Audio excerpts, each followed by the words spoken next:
Monday, November 5th, 2007. U.S., China, and War by Peter Bach. Richmond, Virginia. Communist-ruled, capitalism-fueled China may not go to war with the United States in the future, an expert on relations between the two global powers says. China and the United States working together with the other great powers, Japan, the European Union, perhaps Russia, perhaps India, perhaps Brazil, can be a significant force for the preservation of peace and security in the world, Richard C. Bush III said last night. On the other hand, he said, China's presence on the world stage is growing, and that raises concerns among U.S. leaders. With 1.3 billion people to feed and employ, China has been growing its economy at 10% a year for a quarter century. Its political influence now stretches around the globe into Latin America and Africa, and even South Korea has become an economic partner.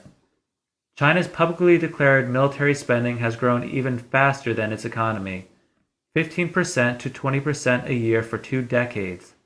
Recently, it has been spending billions of dollars to buy what is probably advanced military equipment from foreign sellers. Bush is the director of the Brookings Institution's Center for Northeast Asian Policy Studies in Washington.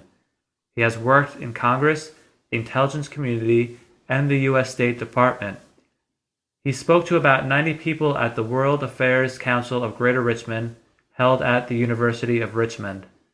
Despite points of conflict between America and China over economic, natural resource, military, and international policy issues such as Taiwan's future, he said, so far China's role in international governance system has been relatively cautious.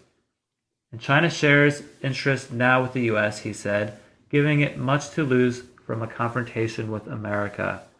But Bush said there are, of course, no certainties about China's global role.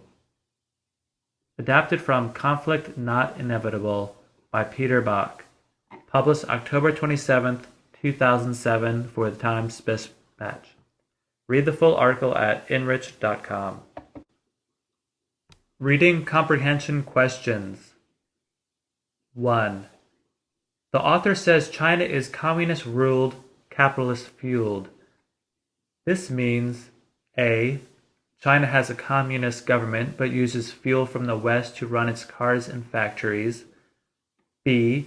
China has a communist government but a capitalist economy. C. China has a capitalist government but the citizens receive free education and health care. D. China has a communist economy but a capitalist government. 2. In paragraph 2, the author lists several countries. Some countries have the word perhaps in front of them. In this context, perhaps best means A. Possibly, B. Probably, C. Most likely, D. Not likely. 3. Richard C. Bush III is A. President of the United States, B. The director of the Brookings Institution Center for Northeast Asian Policy Studies in Washington, C.